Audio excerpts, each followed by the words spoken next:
Archives of Prasar Bharati presents the timeless treasure of golden era.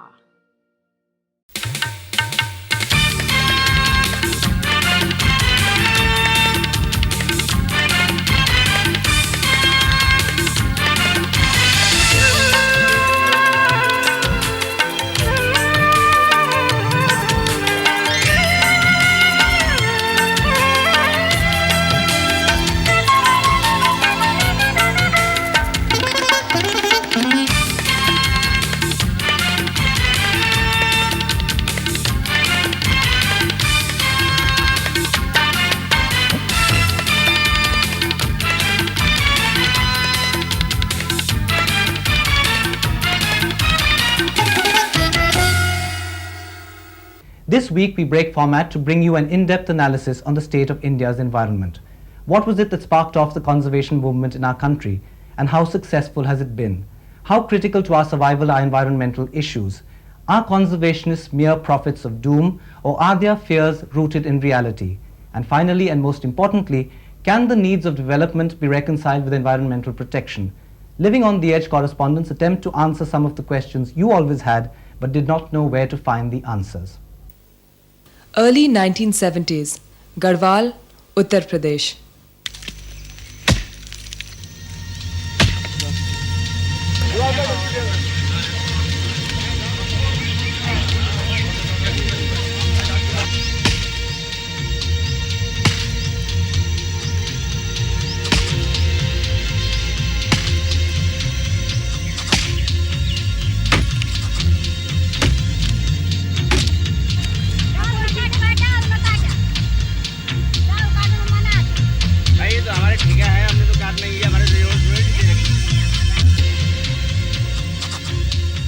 Embrace the trees, save them from being felled.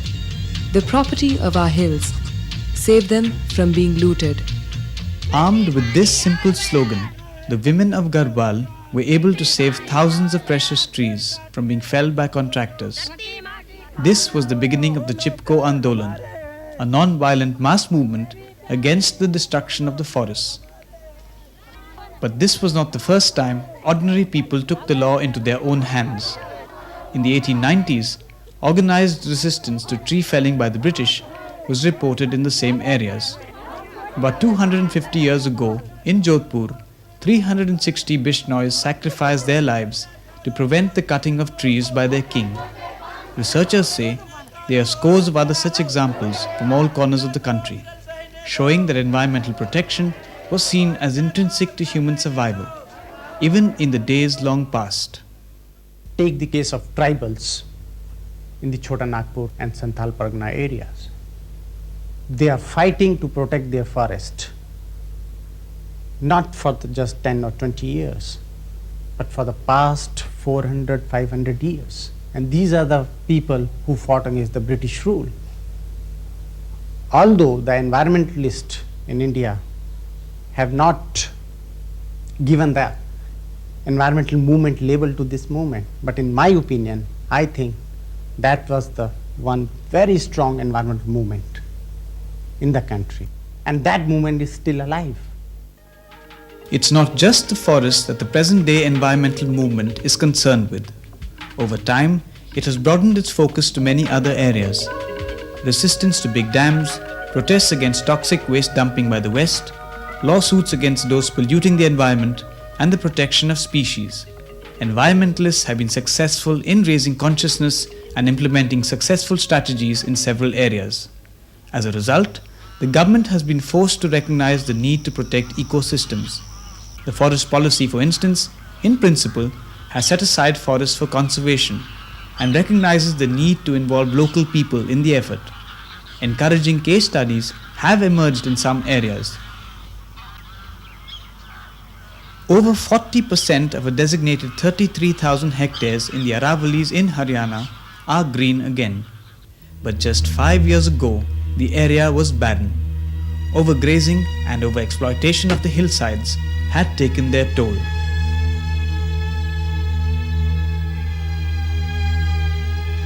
The secret of the success of the Aravali experiment was joint management between the Forest Department and local people.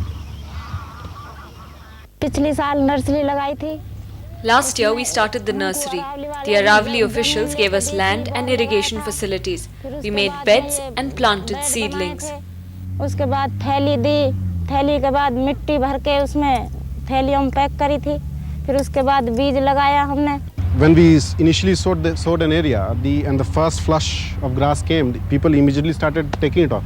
They even started uprooting it because they thought it was first come, first served. Then we started telling them that it takes time. The rooting should be allowed, the grass should seed. The people from outside came and taught us how to plant. Now we do it ourselves. Unfortunately, such projects are the exception rather than the rule. Successful initiatives are rare. Instead, environmental horror stories, accounts of ever-increasing pollution, human misery, and disappearance of species are what people have come to expect. In fact, many argue that environmental degradation is the inevitable price for progress. As far as energy demand is concerned, any technique you devise, there is no escape from facing some aspect of environment. That is because any sort of a development is nothing but a series of compromise with environment. No society in the world has developed to any extent without making some degree of compromise with environment. If this is true, the threat to natural systems can only increase as liberalization gains momentum. Already, many state governments are denotifying protected sanctuaries to allow industry to move in. Industry and environment has always shared a very complex relationship. Industry has always been held accountable that any industrial activity is bound to deteriorate environment. On the other hand, doing too much about environment has been considered, at least in the past, as something detrimental to the growth of industry. But can industry ignore the social and environmental costs of its operations? Are the needs of industry and those of common people mutually exclusive? And will the enforcement of accountability really dampen industrial growth?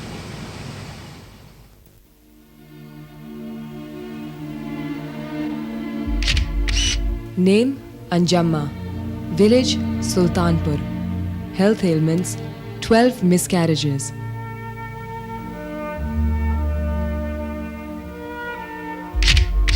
Name Naikoti Yadya. Village Sultanpur. Health ailment tumor in stomach.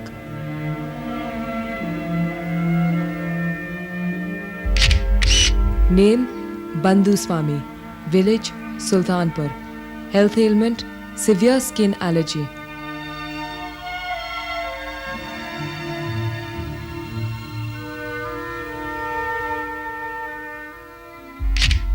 Name Mutaya. Village Sultanpur. Health ailments paraplegia. These 4 case studies have one thing in common. They are all residents of Asia's biggest chemical producing township, Pattancheru in Andhra Pradesh. In the 1980s, 5,000 cattle died here after consuming contaminated water. Hundreds of families have had to leave because their lands have been rendered infertile. The lakes, the river, and the wells in the town have all been contaminated. The Pattancheru case study is depressing, but it is also an indicator of what needs to be done. Effluent treatment and recycling have to become the order of the day. In Tamil Nadu's Tannery Belt, units are thinking of pooling funds to set up treatment plants to reduce the impact of pollution, showing how consciousness is spreading. Today there are 2 ways by which we can convince industry in doing that. One is pollution control is a way of making more profit. Pollution is not just anything coming out of the heaven, it's something you are releasing in your water bodies. In 99 cases out of 100, if you can take that back, don't release it on the drainage, don't release the sewage, don't release it up in the sky. If you can collect it back somewhere, and then you can very profitably utilize it. A day is coming when people will exactly look down upon a company which is not conscious of the community, conscious of this society, conscious of the environment. For the urban dweller, air pollution and slums are probably one of the most obvious symptoms of environmental degradation. But there are lakhs, even millions in our country, men and women for whom the environment is crucial. The woman who has to walk several kilometers to get water because wells have dried up, or the parent who's forced to sell his child to survive. People like this do not understand cause and effect theories of armchair conservationists, but even they know that they must respect the land, air and water that sustains their very lives. It was to address these issues that the representatives of 130 nations met in Rio de Janeiro, Brazil, in June 1992. The conference was supposed to evolve an international consensus on environmental problems. Instead, it only heightened the ideological differences between the industrialized North and the developing South. While the North blames the poverty-stricken third world countries for environmental degradation, developing countries feel it's the unsustainable industrial expansion of the North that has caused all the problems. That the bulk of the contribution to the ocean problem comes from the West, industrialized West, and the technology even to ramify that still lies in the West. So even if you want to reduce a very negligible portion of ozone depletion, you still have to go back to them for technology. That means that business economics is not going to suffer, whereas we will end up paying more for lesser energy level, which already in a very low scale. By participating in some international treaties like the Montreal Protocol and treaties like that, India is actually giving up its own rights to govern its own environment. And the first world countries are actually telling us what are global environmental problems, not what we think are global environmental problems. That our problems will be their problems and their problems will be ours is a fact we can't escape in the long term, simply because it isn't possible to insulate any country from global environmental changes. The Earth is a closed system, but few countries seem to realize that. And nowhere is this more evident than in the dumping of toxic waste on unsuspecting third world countries. This whole thing of giving waste to developing countries on humanitarian grounds is a big lie. You say that we are giving you metal waste because you need it, but actually, for instance, if they say here is zinc waste for you, you will find that the entire waste will have something like 40 or 50% of zinc. The other 40 or 50% will be full of extremely hazardous things like lead, cadmium. There are often cancer-causing substances which harm not just the health and safety of workers but also the environment. Primitive recycling techniques, cheap labor, and the absence of accountability make the handling of toxic waste a dangerous process. Multinational cold drink companies understand this very well. Yet, although India has enough plastic of its own to recycle, these companies simply send their plastic waste here. Everyone knows the problems with plastic, but that doesn't seem to bother these companies. Their hypocrisy is patent. Would they dare export similar waste to a country in the West, where environmental consciousness is razor sharp? Perhaps that's why developed countries find it cheaper to dump their muck on us. India has a large secondary metal market, and where industries have been set up to import the scrap from those countries. So this is really for recycling as distinct from dumping. Dumping has a connotation of that it's sent here as garbage and kept here as garbage. But that is not so in our country. Why should he stop anybody? Because he's not working on that waste. He's not inhaling dioxin gas. He's not going to have cancer, hopefully. And he does not live in the kind of places where, I don't know if he's been there and seen the kind of recycling facilities that operate in India. There's no perfection in this. The implementation, I'm not saying is perfect. There are some holes in it.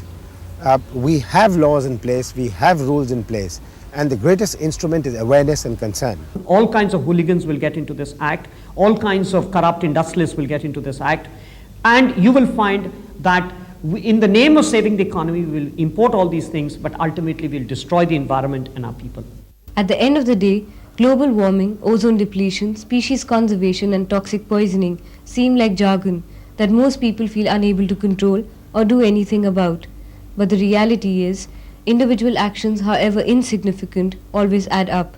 That's why you and I hold the key to successful conservation initiatives, just as we have the power and capacity to make things worse. The question is, how? That's what hundreds of you ask us in your letters. The answer is by realizing that everything is interconnected. The extinction of species, population growth, and consumption patterns. Let's take the extinction of an animal species, for instance. Many experts argue that it's part of a natural process of evolution. If that were true, the destruction would have been gradual, not as rapid as it has been over the past few decades. New species would also have evolved, and there would have been an equilibrium of sorts. Extinction of species in the recent past is a direct result of man's intervention. Man, in his continuous search for more in terms of natural resources and the wealth that comes from natural resources, disrupted a wilderness system to cause species extinction. There is no question of natural evolution taking place on planet Earth. Now let's see what the consequences are through the eyes of a single species. If we tamper with the habitat of a tiger, he loses his prey, whether they are deer, stags, or wild buffalo. The prey he feeds on are dependent on grasslands and forests. These in turn are home to scores of plant and animal species. All exist in an ecological pyramid, critically dependent on each other. If one part breaks down, the entire system begins to deteriorate as the equilibrium is lost. This applies to everything, from big dam projects to individual consumer patterns, to deforestation, to mining. Sandstone mining in Rajasthan, for instance, may boost employment and help industry, but it destroys agricultural land, lowers the water table, loosens the soil, and increases dust-related diseases. Bisalpur Dam will provide water for drinking and irrigation, but will cause displacement of 63 villages. Sandstone mining in Rajasthan will provide availability of stone and generate employment, but will cause lowering of water table and dust-related diseases. Damodar Power Plant will provide energy but causes pollution of Damodar River and air pollution in surrounding areas. A balance sheet such as this is vital, but difficult to compile if you don't know all the facts. Perhaps that's why many people are ambivalent about the environment. Whether it's environmental activists, or the double income no kids generation, or the industrialist who has a motive behind perpetuating a consumerist culture, everybody seems to have a point of view on whether the environment needs to be protected at all.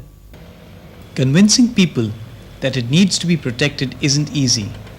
Try to tell a middle-class teenager that a relationship with a beggar is similar to the relationship between a richer and poorer country, and see what she says. That's India's problem, I guess, throughout, we have inequality of whatever, income, and some people just don't have it and some people have it. Why should we bother, right? Why should we bother? If we have the money, we have the things to buy, and it's hep to buy it, then go buy it, right? I don't think it is increasing the rich and poor divide, because I feel that there is enough purchasing power even for that section, but then you have to create more resources for the rural areas. That is not difficult, I feel, with a country like ours and with the kind of resources we have. But resources are limited. City dwellers may not realize this, but 59% of our population, that is about 500 million people, still have trouble meeting their food and shelter needs. What meaning can Western lifestyles have for them? Consumerism and the blind aping of the West seems to be the order of the day for the middle and upper classes. But for a vast majority of our people, there aren't enough resources to go around. Even in the United States, 20 million people are permanently hungry and 3 million are homeless. And yet, the average American child receives $260 as pocket money per year. This is more than what 30 million people around the world have as their per capita income. If you think that's absurd, consider this. The developed world forms only 23% of the world population, but earns 80% of the world's income and consumes 60% of all energy produced. In human terms, one American child eats as much as 33 Indian children or 422 Ethiopians. An American consumes 2 tons of steel every 5 years in the form of cars, eats 112 kilograms of meat each year. An average Indian, on the other hand, consumes 50 kgs of steel annually and eats only 2 kilograms of meat each year. In fact, conservationists say that in terms of consumption patterns, the population of the United States would be about 25 billion and India's just 300 million. No matter what Westerners say, conspicuous and wasteful consumption in their countries is much more a significant cause of global environmental problems than unbridled population growth in the third world. But does that mean that we can afford to ignore the fact that we are adding one Australia to our population every year?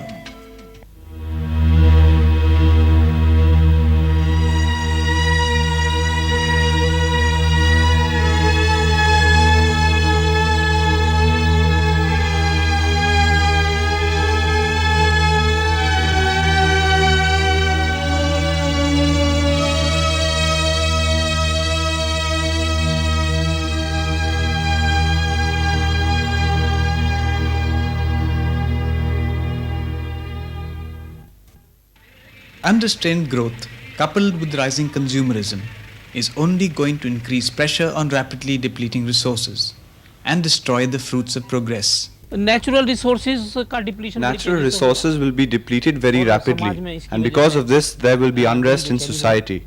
The environment will be disturbed, and this will ultimately lead to violence.